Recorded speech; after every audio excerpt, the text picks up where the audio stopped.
In the darkest night, we find our light. Battered souls, but we won't lose sight. Surviving together, never alone. Through every trial, we carry on. Surviving together, never alone. Through every trial, we carry on.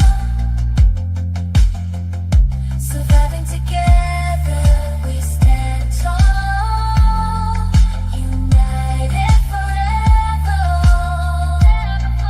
Strength and courage will overcome. Surviving together, victorious, and never, never alone. Hand in hand, we'll face the unknown. We see you, we hear you, and we believe you.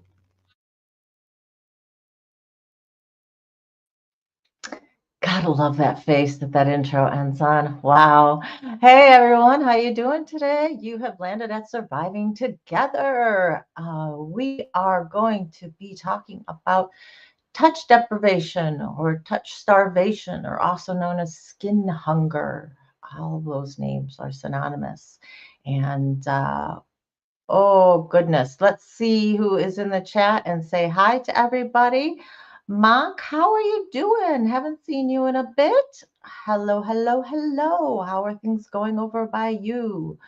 Crystal, I'm so glad you're here today. I am so sorry that Bully is bothering you at work. That just really sucks. I am so sorry. So hugs and love going out to you, girl. Hugs and love.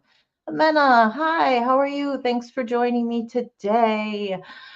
And from the warm, warm weather of Mexico, because we're freezing our patootie off here in Michigan.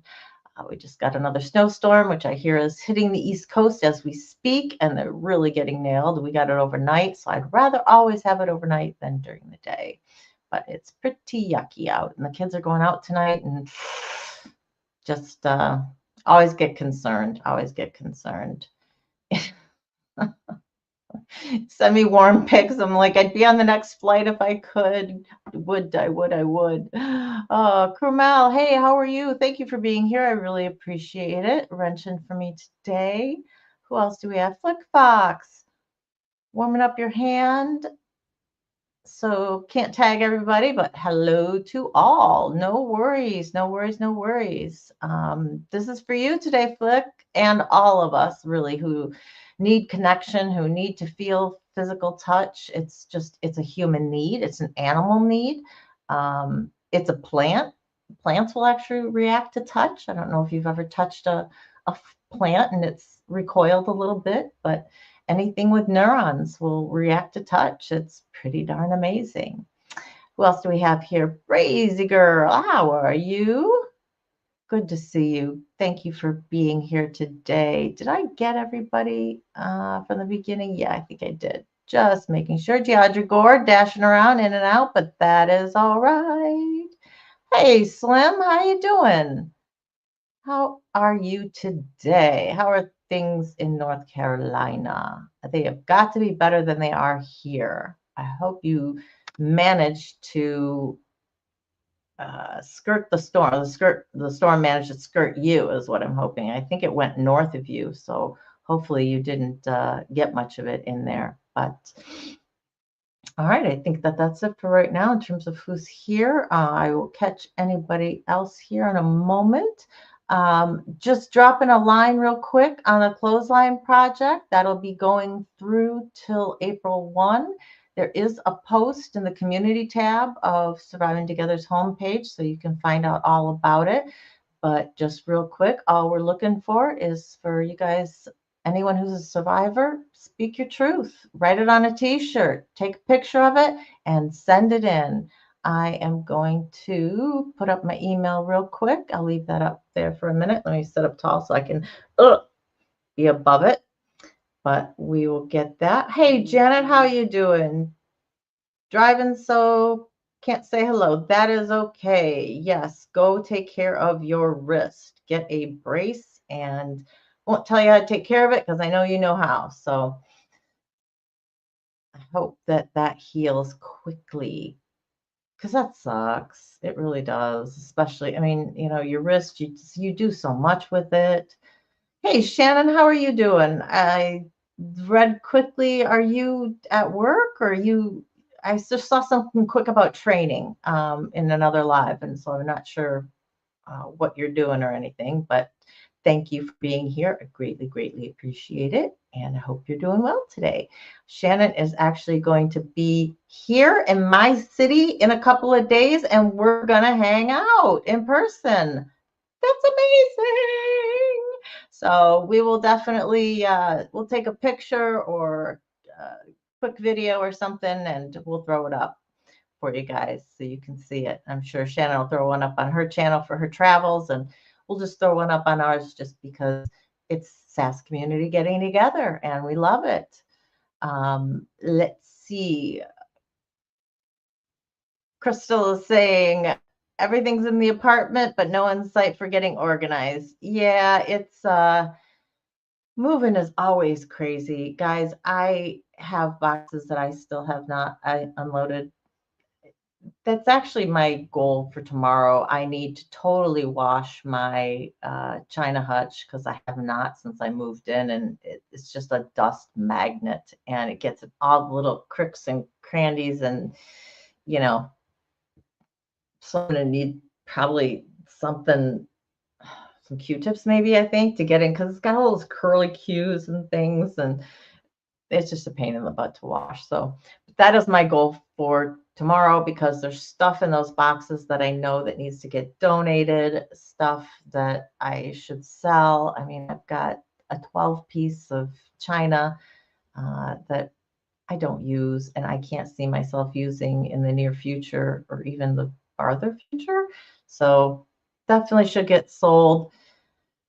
Put that up on Facebook Marketplace or something. I don't know. Maybe I'll wait a few months so that it'll hit the all the brides, who get married in the springtime. Maybe somebody wants that. We'll see. Who somebody came in, I saw it. Mandy, hey, how are you? Oh, that's oh man, Mandy, I am so sorry. She said I was putting together boxes for moving and now you're not moving, so you have to unpack. Well, hopefully, at least when I did it, I would I'd be putting stuff together, but I'd be weeding stuff out as I did it. I'm hoping for you that maybe you got some cleaning out of it. Deaudrey, yeah, it's, I don't know how valuable it is. It definitely has value. We'll see if somebody wants to buy it. I'll have to look it up and see the pattern, these days, how much it's going for or whatever. But I don't know if I've got a 12 piece of the crystal or not. I think I might have like broken a wine glass or something. So there's like a 12-piece minus one or something like that. You can find. Oh, so you're staying in your current place another year, Mandy? Believe me, I understand the pack rat thing.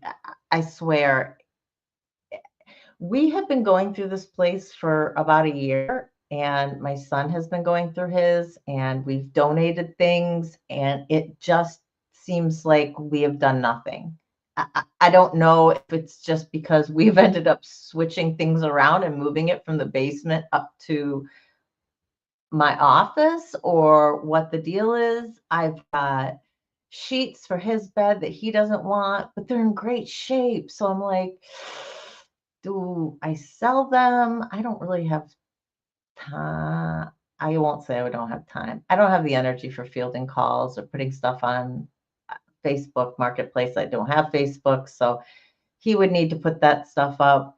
I'm looking at my closet as I speak, and I'm like, do I keep it? I might need it down the road. If he moves, he'll probably get a different bed, and this bed will probably stay there. So, uh, should I keep a spare set or something? He's got his own ones that he likes. He doesn't like these ones anymore, these flannels. I don't know. I don't know. Um, Crystal, interesting. He said some pieces of crystal in China sell most sold as individuals instead of sets. Yeah, I think I've got to, again, another reason for getting the boxes unpacked, because I've got to put everything on the table and I've got to figure out what I have. David's going to be here on Friday. Oh my gosh, David's going to be here on Friday. Shannon's going to be here on Monday, and David's going to be here on Friday. How amazing. And I need to, so he's got some stuff there. So I think maybe next Sunday is, okay, let me stop swirling around. Let's get the announcements out. Clothesline project, guys, April 1st, the deadline. Next Sunday, February 23rd, 11 a.m.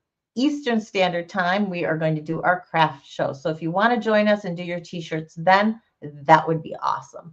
You can just take a picture when you're done and email it to me at survivingtogether@gmail.com. Hey, Indigo, how are you doing today? Glad you have stopped by. Jimena, yeah, just join us next week.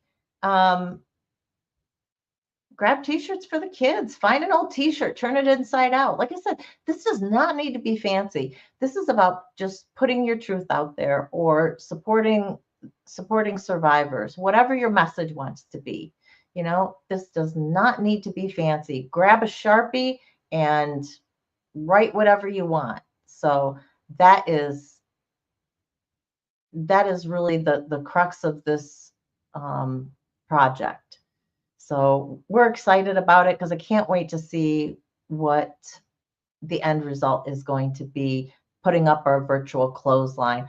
But it's only going to be as good as each of us make it, right? So we've got to have entries in order to do that. So I need you guys to get on board with this, and hopefully it's something that you want to get on board with. If you've got kids or family or whatever, you can involve them. It doesn't need to be, anything real, obviously it doesn't need to be anything graphic. It can just be, hey, we support you, and that literally could just say, we support you, because then that's supporting everybody. So you don't need to be very specific with it, but you can be. I have put up a bunch of different examples of what people have done for t-shirts, what they've said on their t-shirts. Some are really, really poignant, and some are very simple, like, we support you. Survivors are brave. Hands should be for loving. A hand should be for hugs, things like that. Does not need to be complicated.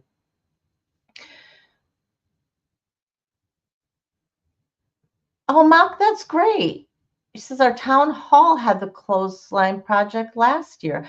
And I've seen, when I was doing some research for this, I saw a lot of colleges that had done it. A lot of different nonprofits have done it. I mean, just such a fabulous idea. And since we don't have a physical space, we live in the virtual world here, right? We're going to put up a virtual one.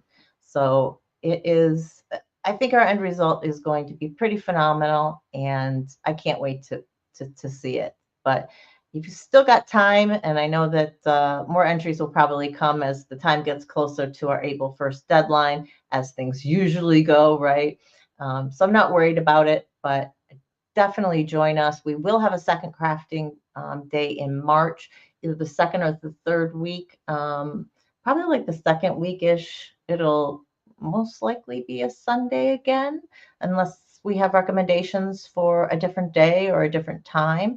Let me know if something seems good to you, works with your schedule, and you'd love to see the crafting at that day and time. Shoot me a comment.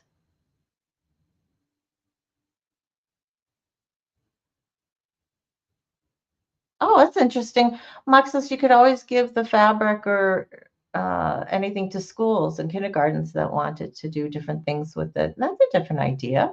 Yeah, interesting.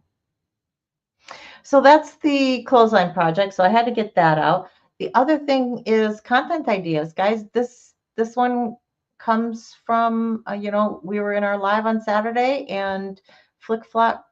See, there I go again. Flick Fox gave us a content idea of doing touch starvation. And I thought that is such a great idea because we were talking about the epidemic of loneliness and Wednesday's live. And this really does go kind of hand in hand with that.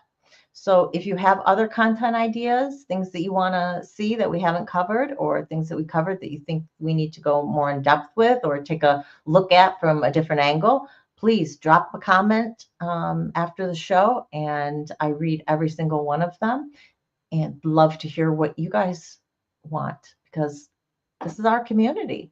And so I want to cover topics that mean something to you. Uh, Absolutely. Our secondhand shops, I donate so much stuff, whether I am, cleaning out here, my son's going to throw things away and I'm like, no, no, wait, can it be donated? And he's like, Mom, it has a stain on it. I'm like, maybe we should dye it and then we could donate it because it's in perfect condition. It just has a stain on it. So dye it a different color. And I hate just having things into the landfill. If somebody could use it, if it could go to good somewhere, I would rather somebody get some use out of it than just toss it. So that is why I have had a bucket of things that are to be donate that I'm like missing a piece that I know I'm going to find somewhere, and then I'll find it and then I'll get to donate the whole thing. So my office closet definitely needs to go next because it's been the home of things that we didn't want to throw away, but we didn't know what we were going to do with yet. So it's kind of become a catch-all. So that's going to have to be gone through. Um, so yeah, that's it for that. So without further ado, let us jump in to today's topic.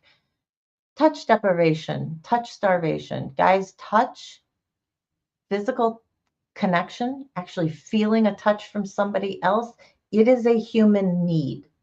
We are not meant as human beings to live in isolation without touch from somebody else. It is touch is what releases oxytocin and endorphins in our body, but particularly oxytocin is the hormone that is our bonding hormone. So that's why they encourage skin to skin contact with an infant as soon as on the mother, as soon as it's born. And that's why when you cuddle with somebody, whether it is after sex or whether it is cuddling with a friend or a family member on the couch, watching a movie, whatever the situation is, it's that feel good chemical. And it calms our nervous system. That's why hugs feel so good. And it is directly related. How calm we are, our stress levels is directly related to how much physical contact do we get. And it's not a one-on-one, it's not a one-to-one equation, but it is certainly the lack of physical touch affects us, mind and body. Let's just do a quick definition. So what is touch starvation? Literally, it is just the lack of touch. And not only just the lack of touch, but the lack of a connection because of that touch. And you feel it on a deep level, right? And we're going to go into this a little bit, but you'll see it with orphans who uh, aren't picked up. You'll see it with prisoners who are in solitary confinement. They've done studies, with both of these populations. And what they discovered from a physical aspect is when we don't have physical touch, a prolonged lack of physical connection, our cortisol levels increase, and that's our stress hormone. So our stress levels are increasing. That decreases our immune system. We can end up with immune deficiencies, and we're more susceptible to colds. They actually did a study where they had a group of people and they separated them, and some got all these hugs from their loved ones and hand holding and just touching and whatever for like a couple weeks. And then they exposed everybody to the common cold virus. And literally, the ones who did not have any physical contact were the most likely to catch a cold because of their immune systems were down. So it just shows you how important physical contact is to us. There is an increase of cardiovascular diseases. They have put a direct correlation to hemoglobin A1Cs, which is the indicator for diabetes. So your diabetes can actually get worse because of a lack of physical connection, a lack of physical touch.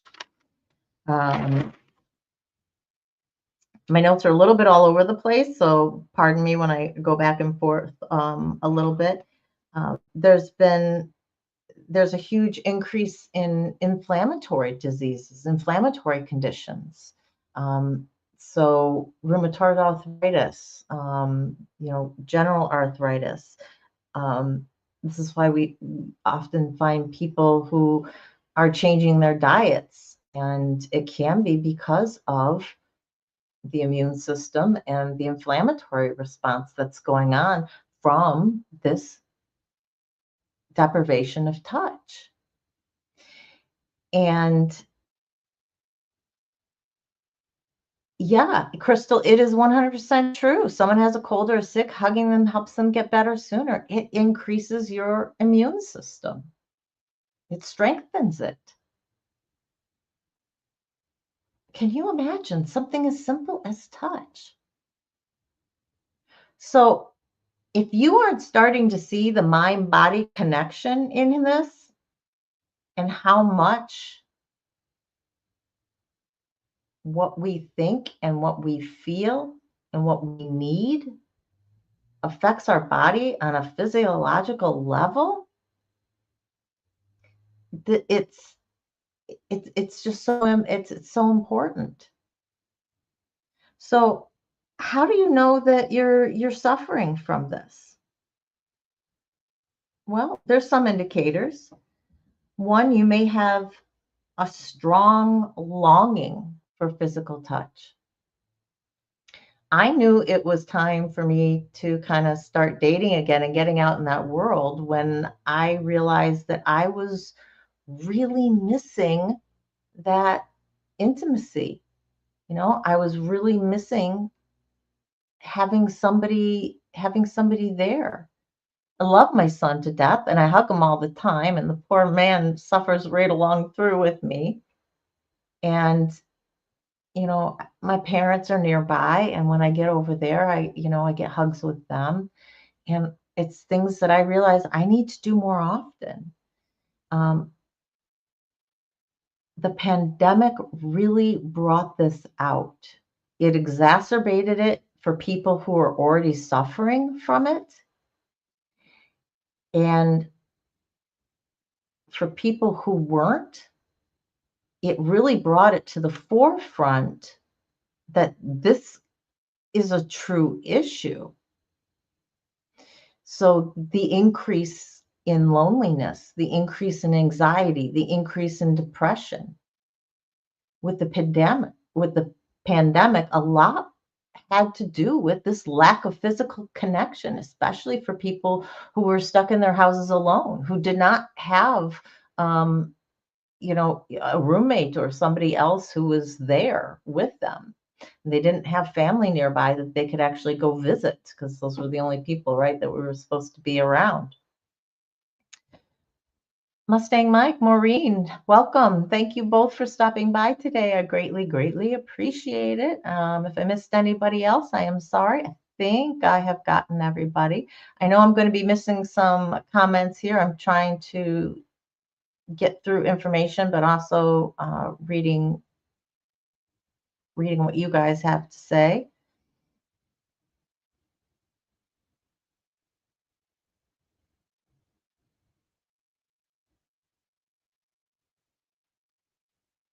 Yeah, let me get through a few more things, and I'm going to talk about the effects of this. And for anybody out there who's neurodivergent, this is a particularly tricky situation because your nervous system is telling you, I don't really like touch all that much, but your body, your cells, they need touch. So you have to balance that and figure out a way. If you absolutely cannot stand physical touch with another person, how can we replace that a little bit so that you can still have the benefits of touch? So it can be very tricky for people who don't enjoy touch. One of the things, I was listening to somebody, and it was a doctor. She was an epidemiologist, and she was alone during the pandemic, and she was a person who went into the pandemic and did not really like being touched.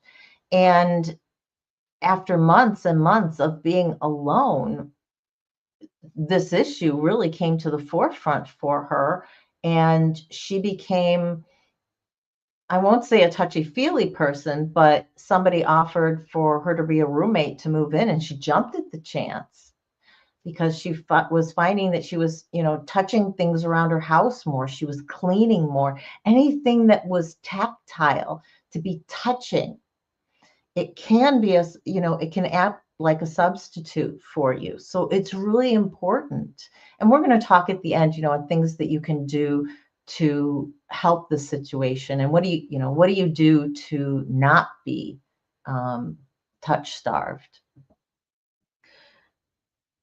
Some of the other ways you can tell if you are touch starved is you might have a heightened sensitivity to touch. And we're not just talking about when something touches you, you can feel it a lot more, which is true, but also the emotions that go along with just being touched in a non-sexual way. You may have very strong feelings that come because of that. Somebody may just touch you on your shoulder or something, and you may wish that was a hug. So not only a physical sensation, heightened sensitivity, but an emotional heightened sensitivity. Um, you may seek out surrogate objects or activities that involve touch. And so this can be anything from what I was saying, the person who was cleaning a lot more, so she was touching things. You find yourself hugging pillows more, or stuffed animals, or if you have a pet around, you may find yourself um, wanting more physical contact with your animal, with the animal that is in your life, whatever your pet is. You may find yourself drawn to activities that involve physical touch. So whether this is dance or whether this is um, physical sports that have physical contact with them. Uh, you may find yourself having difficulty with personal boundaries. And this is twofold. This is having personal bound wanting more with somebody than you think their personal boundaries are.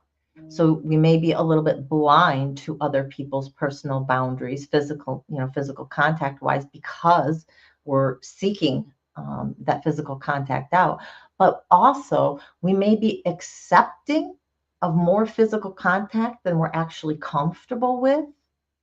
So we're allowing our own boundaries to be pushed simply because we want that physical contact. We want that touch. So it becomes a little tricky. And that's why it's so important not to let ourselves go into that starvation, into that deprivation aspect, to try and have some balance so that we aren't ending up in that kind of position. Hi, Crystal Phoenix. How are you doing today? Thanks for stopping by, girl.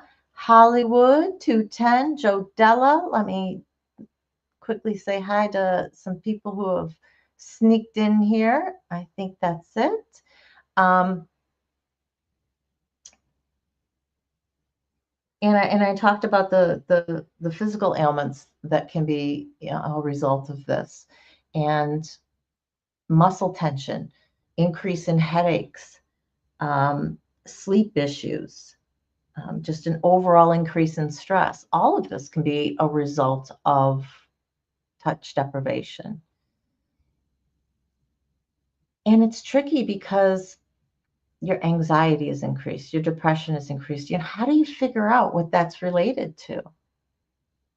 Well, definitely, if you are feeling this longing for physical contact,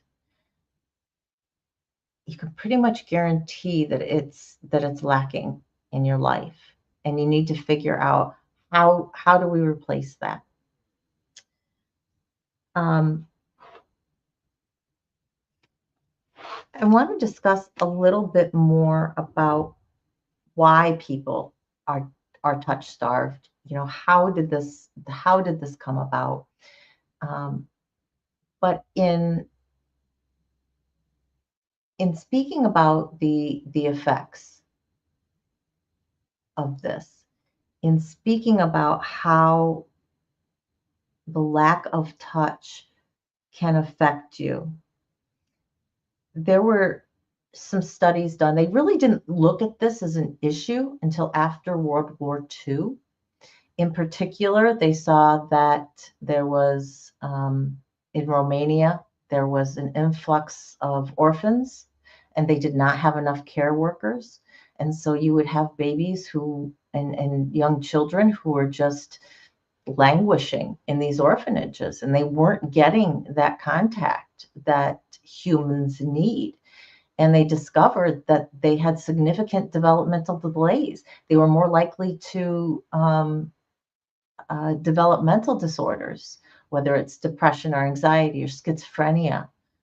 It was very significant that they were able to see the direct impact of what a lack of love, but just a lack of physical contact does for a developing human being. They also saw this with looking at prisoners who are in isolation. There is an institute that was started in 1992 as part of the University of Miami by Dr. Tiffany Field, and it was called the Touch Institute, the Touch Research Institute. I'm not sure if it's still going on. I was doing some research and I wasn't finding a link for it directly, but an archival link. So I'm not sure if the door's closed with it or not. But one of the studies, one of the things they looked at were prisoners in isolation, and they found that although they represented only 6 to 8% of the entire prison population, they represented 50% of the unalivings in the prison. 50%. That is huge. For 6 to 8% of the population. So they were able to look at, and there's been numerous studies done with prisoners in isolation. It is the reason that they do it is it's one of the roughest forms of punishment that you can exact upon a person. And we as everyday people discovered this, I think, during the pandemic. It really brought this to the forefront of our minds and saw that this was not an issue just for the people, the kids who are languishing in orphanages, excuse me, or the people who are being punished by isolation. We were feeling this as an everyday occurrence with forced isolation from one another. You're 100% correct, Mark. Prolonged isolation is an acknowledged torture technique. Yes. And this is why you'll find in prisoner of war camps, you'll hear about people being put in the hole. And that is where they were put in a small space. They were not allowed out. Usually it was dark as well. So they had sensory deprivation. And it totally messes with us. I was listening to a podcast with one researcher who said that touch is actually is the first sense that was developed by organisms. The evolution of everything that came before a human being, right? Touch was the first thing because that was the way that organisms reached out and felt where food was before eyesight became a thing through electrical impulses and whatnot. So touch is our first sense. It's very grounding for us. Flick says direct skin on skin contact dramatically reduces her anxiety. 100%. And it is so impactful for us. And we're going to speak about some of the things that we can do to help with this. One of the things that came out of, or I should say, the exacerbation that occurred with the pandemic and the forced isolation is nowadays we are seeing unprecedented numbers of people who have never had a friend in real life, meaning in real life, meaning somebody not online, somebody in person who you can physically touch. You're seeing an increased number of people who have never had sexual contact. The age at which people are losing their virginity has increased dramatically. And you're seeing an increase in the number of people who have never had romantic relationships. So even of the non-sexual nature, just that intimacy level, as well as a rise in different mental illnesses. So you can see the impact that this has had as we have continued to be isolated in society, whether it is of our own choice, whether it is because of existing mental illnesses or because of something that society put upon us, like with the pandemic.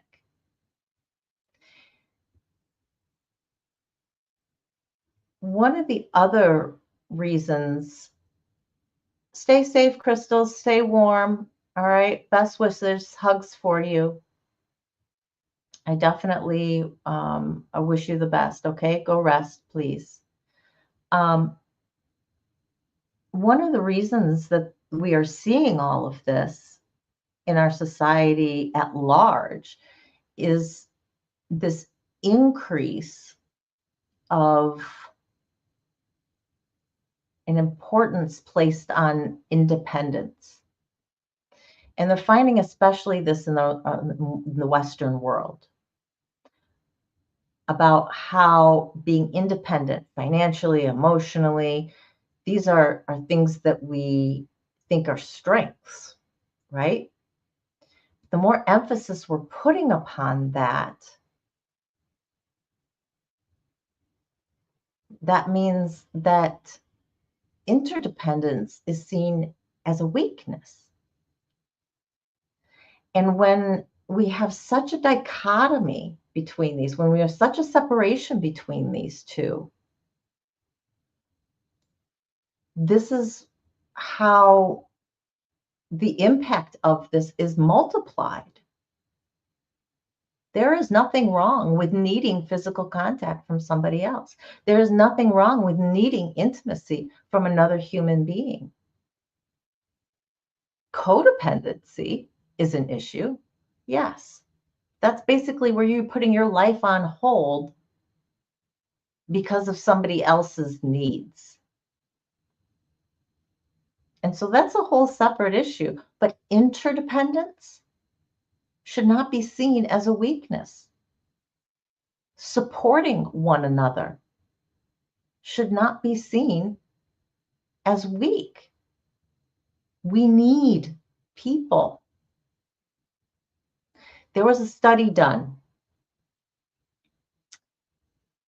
two studies that I'll highlight that show you how important this is.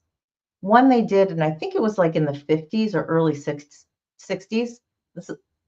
We're talking a ways back. And they did an experiment with rhesus monkeys. And they made a wire monkey that had a bottle sticking out of it so the monkey could get milk. And then they had a cloth monkey that had no milk. And they let the rhesus monkeys out, and they would always choose comfort. They would always choose that cloth monkey over sustenance. So feeding our emotional needs, feeding our souls, feeding ourselves with physical contact, and the impact that that has on us physiologically that we've spoken about was so important, was such a driving factor that they were willing to forego having food. This should tell you what an innate need this is in us as human beings. It's another quick example. They did a study where they did electrical shocks on people. Just enough to where it would be ow. You know, they weren't trying to maim anybody. And they had three groups of people. People who were by themselves, people who were holding hands with a stranger, and then people who were holding hands with a loved one. And what they found was the amount of pain that the person perceived decreased with the contact that they had. So the people who felt the most pain were the people who were by themselves. The people who felt the least pain were the ones who were holding hands with a loved one. If you had at least some physical contact, albeit with somebody who you didn't know, your brain still perceived a little less of that pain. So what this tells us is the pain in our lives can be directly impacted by the support we have from people who care about us. So when we say loved ones, I don't mean this has to be your blood family. This is anybody who cares about you on some sort of deeper than surface level. Whether it is a good friend or whether it is somebody who is part of your found family, these people are crucial to our physical and our mental well-being. So this importance that we as a society have put on independence I won't say it's misplaced, but the amount of importance that we've placed on it, I think is disproportional to what it needs to be. We need to recognize that human beings need one another.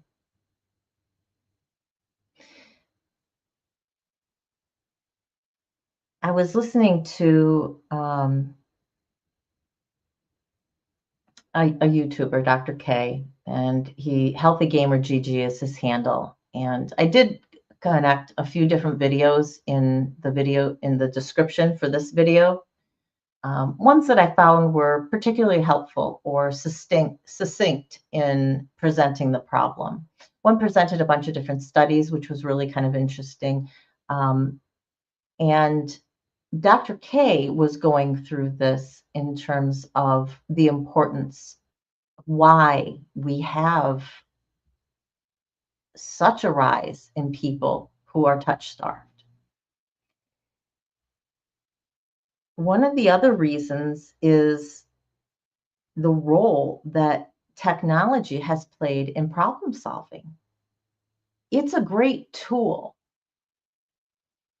However, the danger becomes when technology becomes a substitute for humans.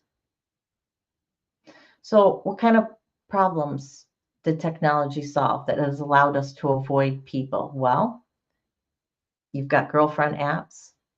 You can get your groceries delivered. I just saw a thing yesterday where you can get your wedding dress delivered directly from the bridal salon within an hour because, I don't know, something happens to your dress or you just decided you were going to get married that day. Meditation. Dr. K made a point that, we have all these meditation apps nowadays where it used to be if you were going to meditate, people went to ashrams. It was a community affair. People did this together. You may not have been touching one another, but you were there with other people.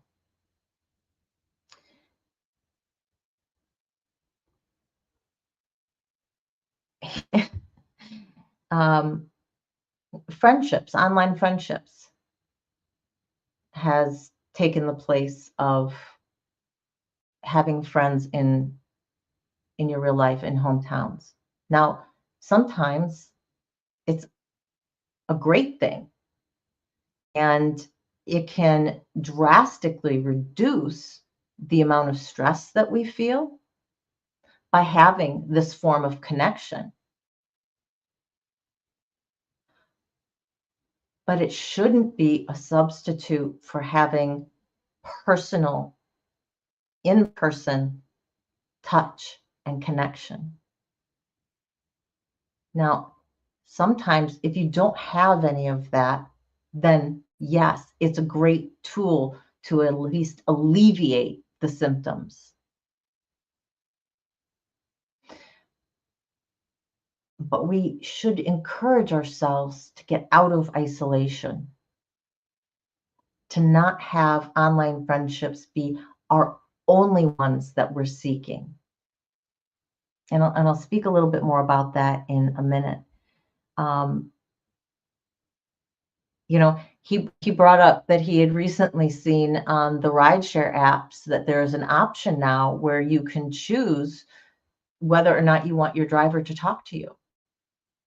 So when you book your Uber, you can say, please don't talk to me. So we're increasing our disconnectedness from people in as simple as a conversation when you're getting in a car. There are so many options for us to isolate ourselves. We have to be conscious of this, and we have to consciously take steps to prevent ourselves from living in total isolation, physical isolation from other people. So the fact that we now have girlfriend apps, boyfriend apps that you can go into and talk with this person. And I'm sure ChatGPT or OpenAI, whatever the situation, AI of some sort, is only getting better, and they're only going to try and make these apps better. But you're still lacking that physical connection. You're still going to be lacking that intimacy that you get from a hug, that you get from somebody just putting their arm around your shoulder.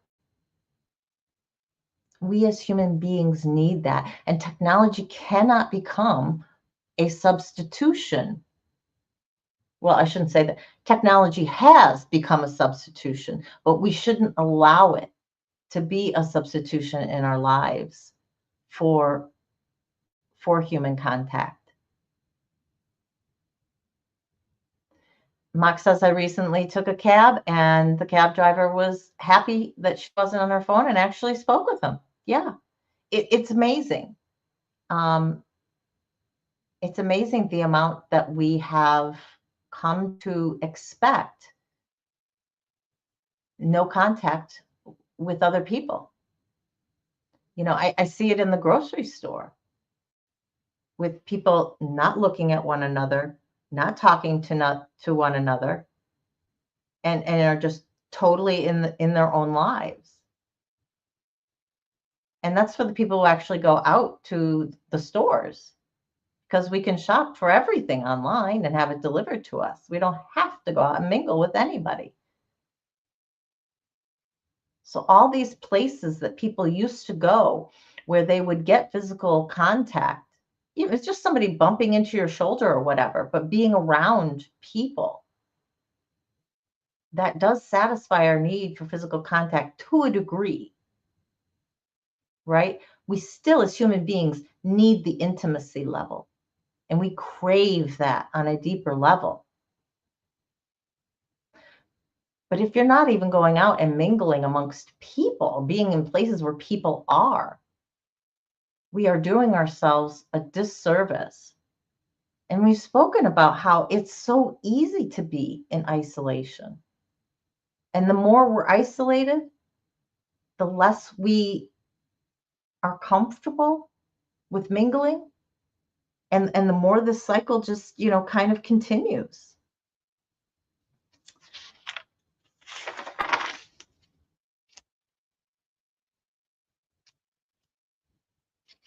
They've shown that the more you're in isolation, and this was particularly poignant, I think, with the prisoners who are put in isolation, that when they're put back in general population, they don't know how to act. They don't know how to be around people.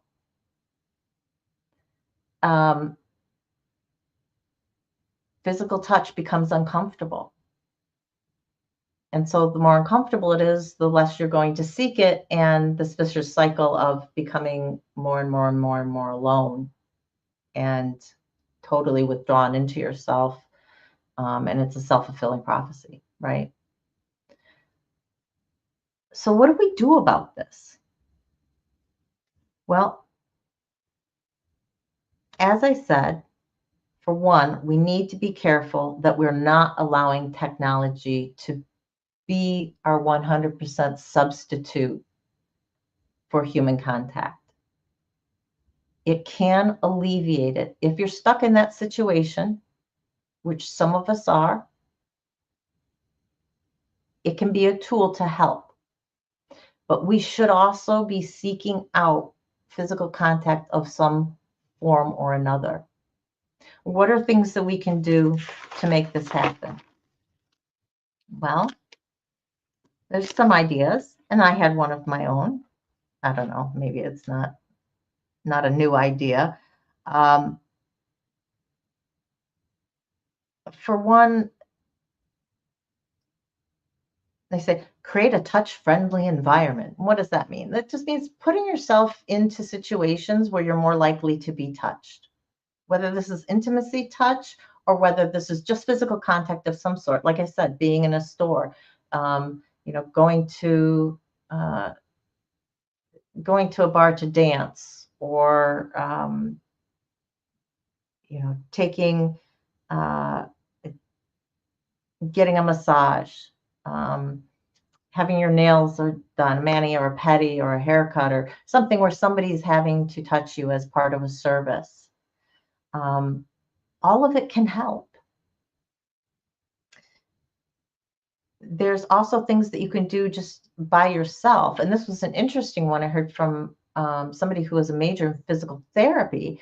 They encouraged people to put a quarter in their pocket, one that was not worn down at all, but had all the ridges, all the lettering was nice and pronounced, and to touch it often and to see if they could feel each and every ridge, to see if they could read the letters, make out the letters with just their fingertips,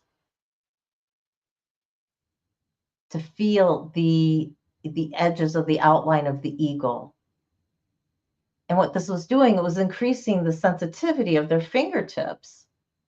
And so it was going to allow them, with that increased sensitivity, when they're, as a physical therapist and you're touching somebody, you're going to be able to feel individual knots and nodes and, things that somebody else without an increased sensitivity might feel. But just doing something that is very tactile can help alleviate symptoms of touch starvation. So engaging in self-touch, whether this is massage or whether this is taking a bath of some sort, hugging yourself, weighted blankets. We know that this helps with anxiety. And why? Because it feels like it's a hug upon ourselves. So that can be a tool to help alleviate this. All of these are things that help release the oxytocin in our system, that feel good chemical that is going to help calm our nervous system down, decreases the anxiety, decreases the release of cortisol, that stress hormone in our bodies. And that's what we're after. Ask. Ask for hugs. Ask for touch. Now, obviously, you've got to look at the situation and do this. I wouldn't recommend asking from the person standing in front of you at the bank. But I'll tell you, there have been times where I have been out and about, and this is the other one, offer touch. Because as you're giving touch, you're getting touch. I've seen people who are so incredibly upset. And I'll admit, part of it's in the law practice. I am the hugging lawyer, all right, which is probably as non-professional as it gets. But whether it's the family members or whether it's the defendant themselves, when we're done, I'll ask them, do you need a hug? And 9 times out of 10, they're like, yeah, I really could use a hug. Because they may be there alone, or they're worried about their loved one who's just gone away to prison or jail. And guess what? I'm getting the physical contact from that as well. And so I'm satisfying my need for physical contact through offering that to somebody else. So if there is an opportunity to offer that, that person may need it just as much. So I encourage you. We've become such a society of, with independence, is fix yourself. Fix yourself. It's your problem. Go to therapy. Deal with it. Or it's because of society. So it's society in general's problem. It's never my problem. Well, you know what? I can be part of that solution, though, by inserting myself in appropriate times. And you'll just have to analyze the situation and decide whether it's an appropriate time to offer. But definitely you can do that. Hey, Cosmic, how you doing? Touch me. Yes, Magenta. I love her. Rocky Horror. It's an absolute favorite. I think I saw James in here and Polly Donuts. How you guys doing? Thank you so much for stopping by. I hope you are well tonight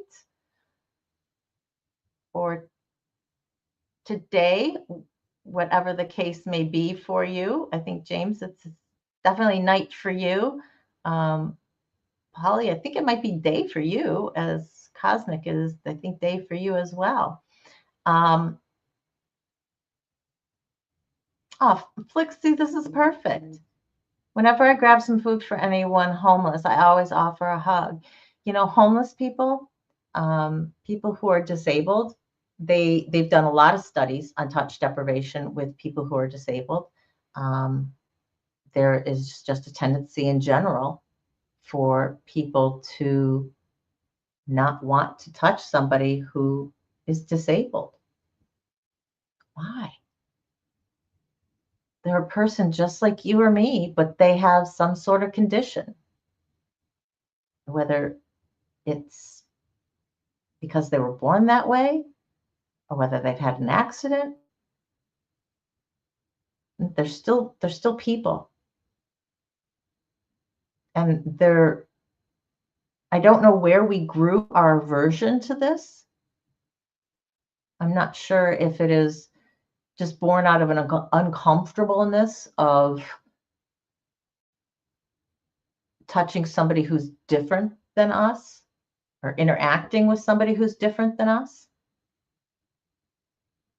But certainly those people who are the most isolated from society and from others are the ones who could definitely use it the most.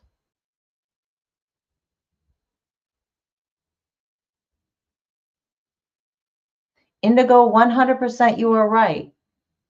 They say it can be hard with chronic pain or illness too. They'd rather avoid it. Yeah, if you're in pain, sometimes the last thing you want is somebody to be, touching you. The problem becomes we still, as human beings, need that touch. And like I said in the beginning, for people who are neurodivergent who don't like that touch, you have a war going on in your body with your soma nervous system cortex saying, I don't want touch. And this other deeper aspect of you saying, I need touch, because without it, all these bad things increase. So how do we?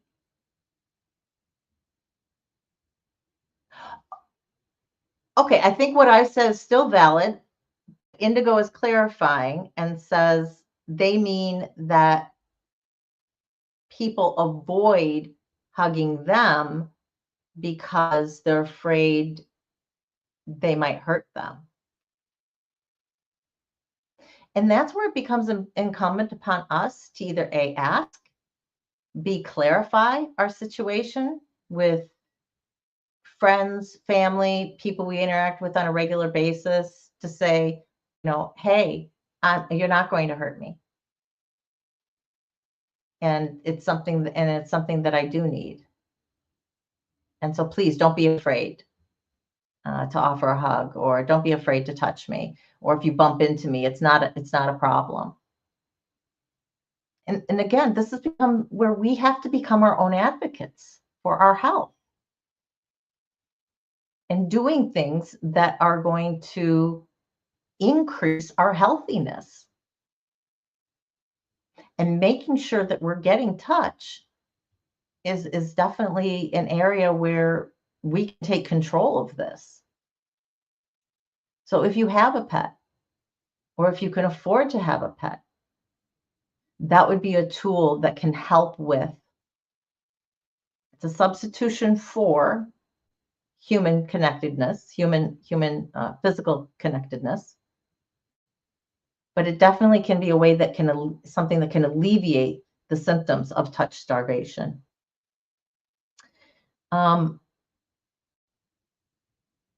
cultivating emotional intimacy with friends or family, um, having conversations with them and saying, this is what I need. And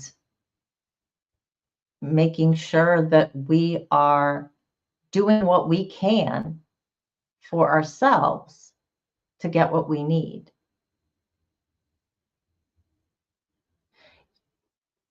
You know how before we had the internet, we had community support groups, and there were support groups for people who had children who were murdered. There were support groups for people who were widowed. Well, why not support groups for people who are touch starved, or for people who are isolated, for people who need physical connection? Maybe you and your community can start something like that.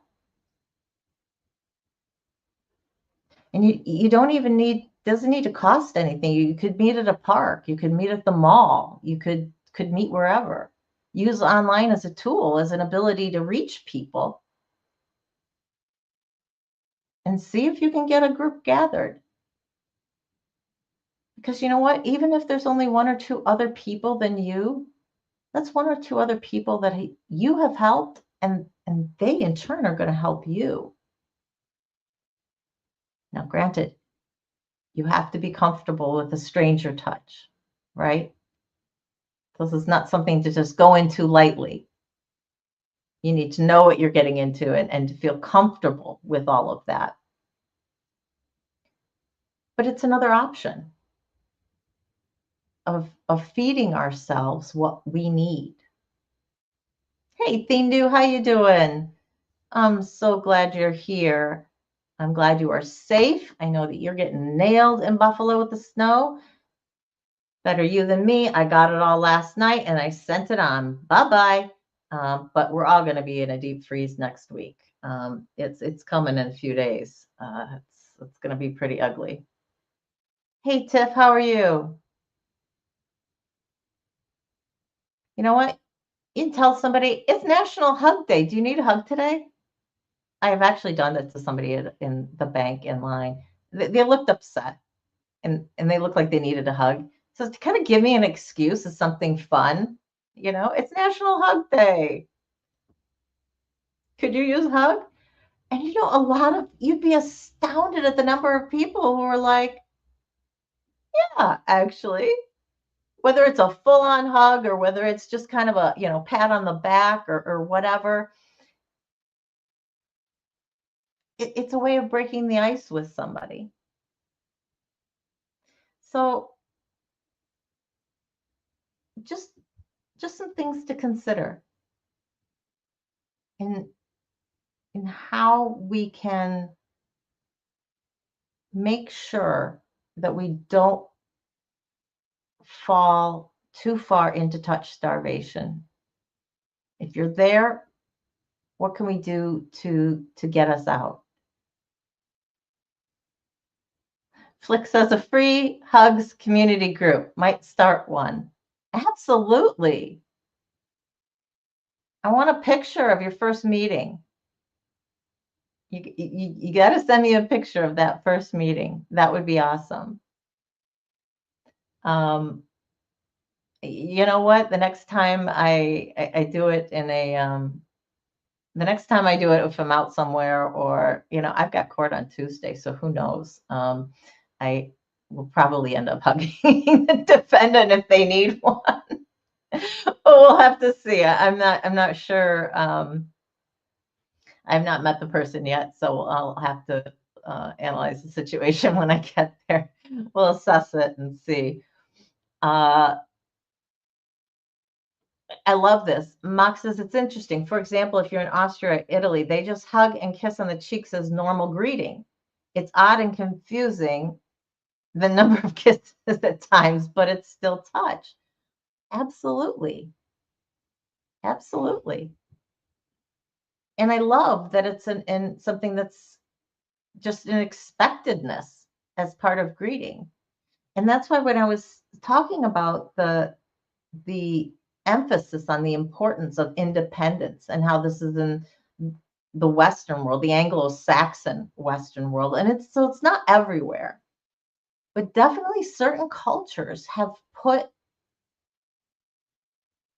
an importance upon this soloness, this separatedness. I made it. Well, just because you made it and you're successful and you put in the hard work doesn't mean we have to isolate ourselves from other people. You can see this as times have gone by.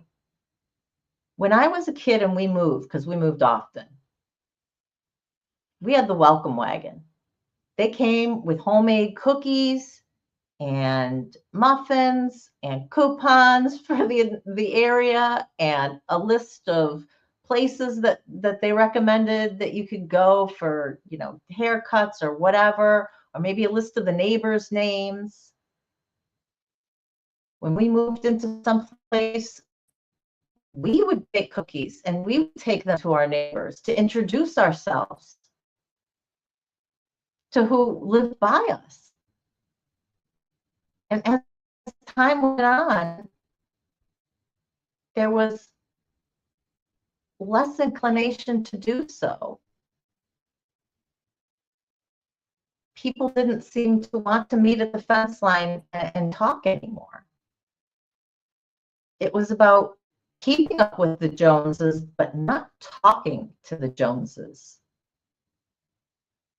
And so there became this division to where I remember the last place my parents moved, we lived there for a while, and I'm like, who lives across the street? And they're like, I don't know.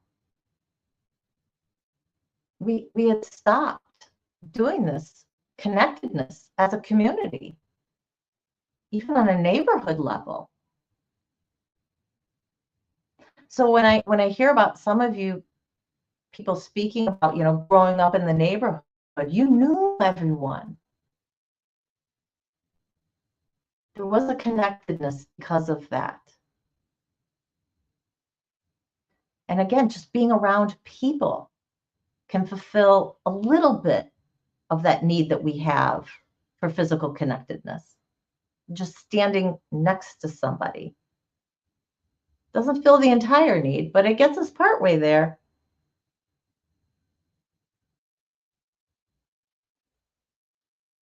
Hugs and kisses are every day for Thindu. It helps all the way around. 100% does. I hug my kid every time I see him. We say, I love you every time we speak to each other. Even if I'm up here in my office and I'm calling him downstairs, I'm like, hey, can you remember to mop the floors today and put away the pizza? Yep, will do. Okay, thanks. I love you. That's how every conversation is. You have to foster it because we are losing it in a lot of societies, in society at large. And again, I won't speak to every single culture. And look at me, Tommy, I'm fixing myself and I'm not putting an avatar up because that's me. Indigo says, I tell my friends I love them and I mean it. Absolutely. Absolutely.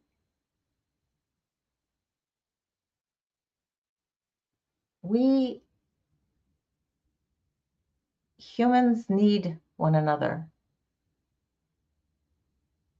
Again, I think if I continue too much longer on this, I'm going to feel like I'm going to sound like a broken record, but we've lost a lot. Technology is great, but it has become a substitute. And it's become a crutch. And it's become something that has separated us. It can also be used for connectedness like this is. And if you don't have that connectedness in your own life, in your physical reality, the estimates are that at least having an online connection as something of this is, where you're actively connecting with other people, not just watching a YouTube creator, not just a one-sided type of thing, but where you're actively connecting with people and speaking with one another, or even a video call with somebody, or a phone call with somebody, can alleviate the symptoms of touch starvation by 70 to 80%. That's pretty significant. Again, it's only alleviating the symptoms. But depending on where you are in life, depending on what your situation is, that may be the best that you can do. You may not have the option for having somebody there physically. And if you don't, well, what can you do to solve that problem? And we talked about a bunch of different options for at least trying to get ourselves around other people.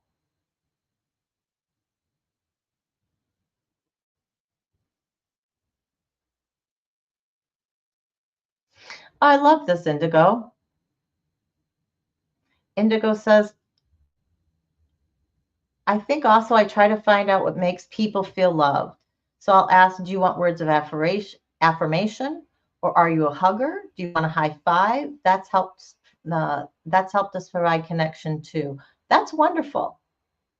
And especially for people, who don't feel comfortable necessarily with being touched or being touched by a stranger, right?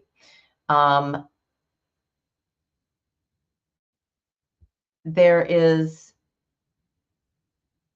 giving them an option like that. Anytime we can make somebody else feel good, we should take it, right? It's the be kind. It costs nothing.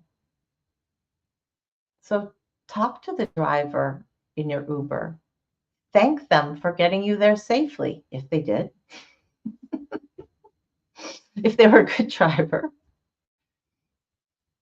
Janet says there's a Hug a Baby program that my sister looked into. Yeah, this is one of the reasons why they discovered, that the infants in the maternity wards, and particularly the neonatal wards, needed to be picked up and hugged and have that contact, and the children who are in the hospital for prolonged periods of time. It's critical to their development. So if you're uncomfortable hugging an adult stranger, maybe there's something like that you can help out at the local hospital. Hugging the babies. Because you know what? That bonding, that child to adult bonding is going to release so much oxytocin in your body. Whew! You might have a temporary high from it because you're getting flooded with those bonding hormones. So that's a wonderful option if you don't feel comfortable with, adult strangers. Kids feel more innocuous to us, don't they? They're like safe zones.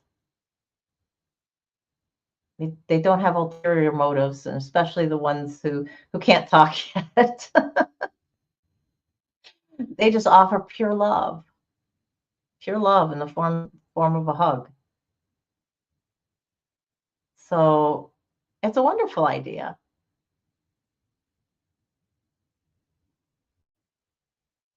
Stuffed animals, exactly. Like I said,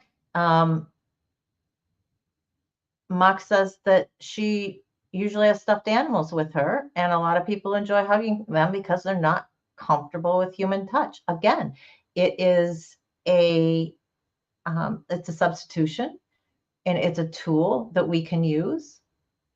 It isn't the solution, though, to touch deprivation, but it's a tool to help. And that's the only point that I want to get across, is no matter how many substitutes we have for things, the real deal is always better. So if you can find a way to get the real deal somehow in your life, do it. If you're normally an isolated person, how can you get out there? Is it something where you can volunteer at the local hospital or an orphanage if that still exists where you are, or the pediatric wards? Guarantee you those kids going through cancer treatment, they could use a hug. They could use somebody to sit there and hold their hand and read them a story. So by reaching out and helping somebody else, we help ourselves. And that's what community is. And that is strengthening our ties to another human being. And togetherness is the core of what this channel and this community is about.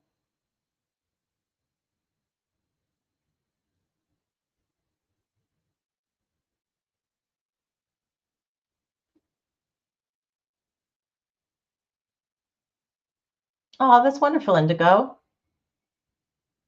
Indigo looked into providing touch interaction with kids at the cancer centers. Yeah. So the options are out there. We just have to seek them. And it depends on your comfort level and what your needs are. But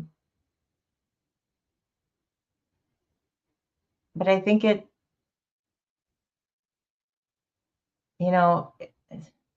to state the obvious, or at least for most people, when you help somebody else, you end up helping yourself the most. I never feel better than when I'm helping somebody else. And that's one of the reasons this channel gives me such joy. As long as I am providing something that you guys need and you're finding some value in it, that affects me, and it affects me deeply. So let's continue to foster community, to figure out how can we connect with our fellow human beings in a real and physical way. So that's what I have on touch starvation. Skin hunger is the other name for it. So if you're looking for more resources, like I said, I threw a couple of videos in the description. There is a lot online. There are definite research, multiple research studies that have been done in this field. So there are a lot of options out there if you want to just learn more about even more about the topic.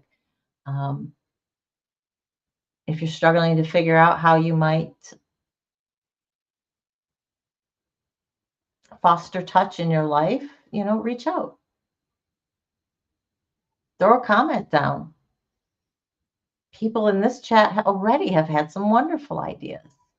Throw me an email.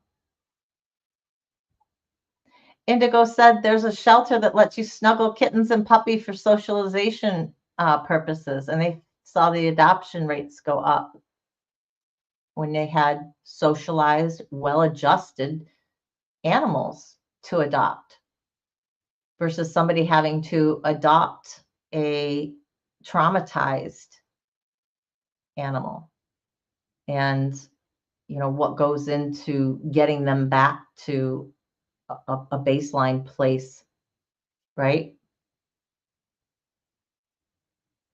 Oh gosh, I'm gonna have to call. I gotta snuggle me some puppies or some kittens. I don't care. A baby anything. Okay, I'm gonna stop myself right there. Not a baby anything. Most baby things are cute, But there are some baby things that I just don't. I think I'll keep it to puppies and kittens.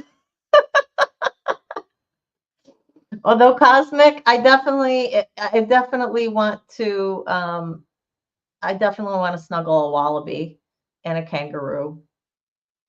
I would so love to do that. They look so snuggable anyway.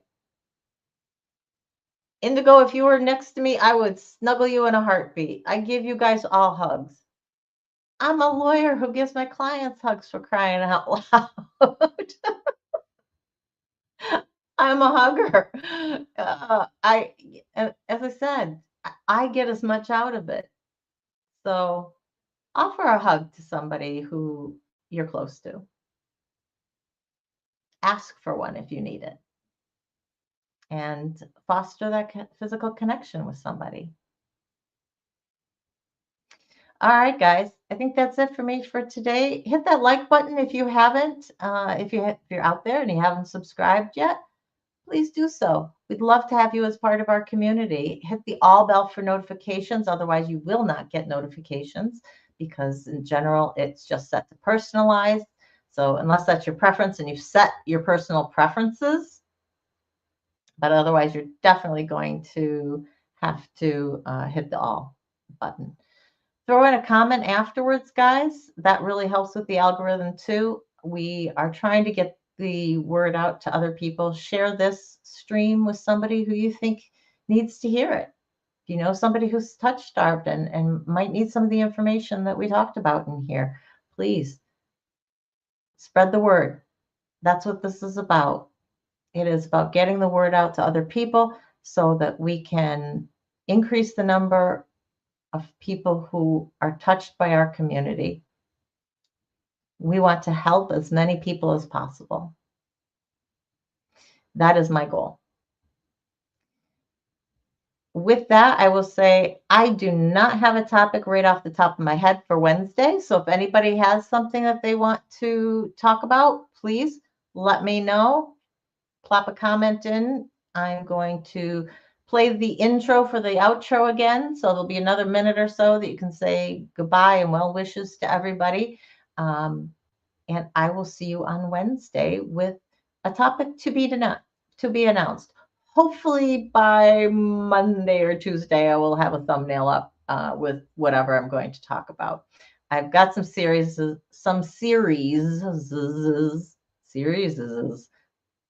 There's 2 series I want to do, and I need to finish the research on both of them before I feel comfortable putting them up. So maybe I'll finish one of those and I'll get started. But if not, I will look at the list and see what else we got to talk about. Okay? So for everybody, hugs and love from me. Remember, you are worthy, you are valuable, and you are loved for who you are, just the way you are. Surviving together, never alone. See you guys. Have a great rest of your weekend. Thanks for the great suggestion, Flick.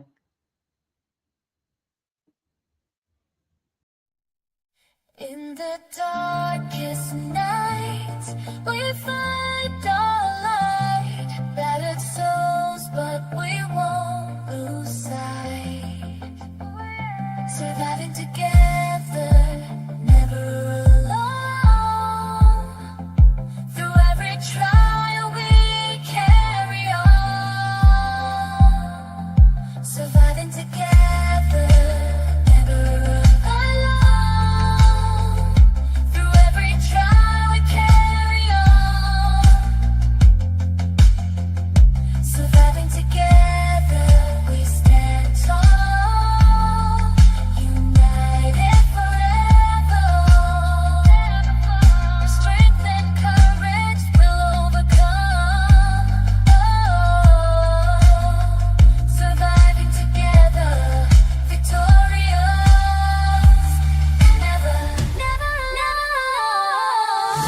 Hand in hand, we'll face the unknown. We see you, we hear you, and we believe you.